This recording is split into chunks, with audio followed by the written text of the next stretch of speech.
the scale of 1 to 10, how bigger of a threat is self-medication? So I think it would be 10 by 10 because it's a very big problem and it has long-term consequences. So that's why I would rate it 10 by 10. How often do you see patients who did self-medication in your hospital or clinic? So I would say in the clinic 0%, but in the hospital it's less than maybe 1%. The 1% part is because there are some, places where you can buy illegal drugs. Otherwise, everything is, prescription based here. No one can get any medication without a prescription by a physician. So that's why it's not a big problem here. It's very well controlled.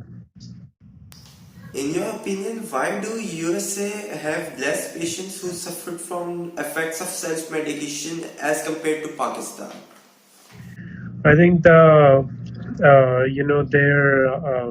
FDA, which is Drug Administration Authority, they are implementing the rules very well, and then you cannot buy a single drug which is on their list without a prescription from a doctor. And even if the doctor is writing it, they need to have their identification number and they need to have their practice address to get it. You cannot buy any single antibiotic without a prescription, and pharmacy is not going to release it just if you call them and then ask them for an antibiotic.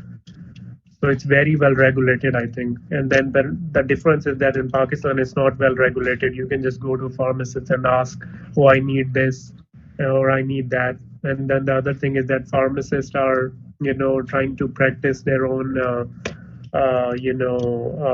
they're practicing like a physician too in Pakistan. And then they sell the medications at a higher price and trying to become a physician and trying to treat things which they are not supposed to. What other efforts do your government do to stop self-medication in the US? Again, I think so you're asking what efforts here in the US they are doing to Yes. stop.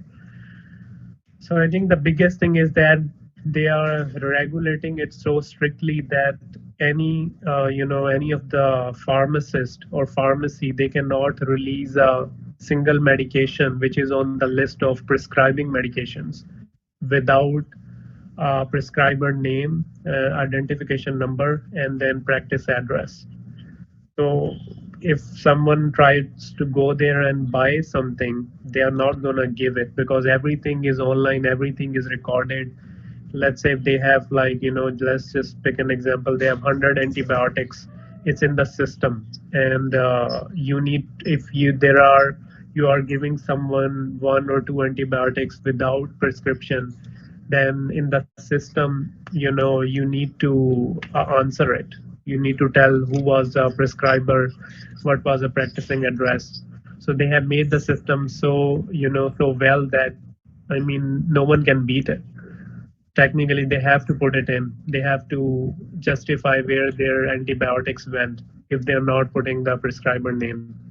So I think that's why it's very well controlled.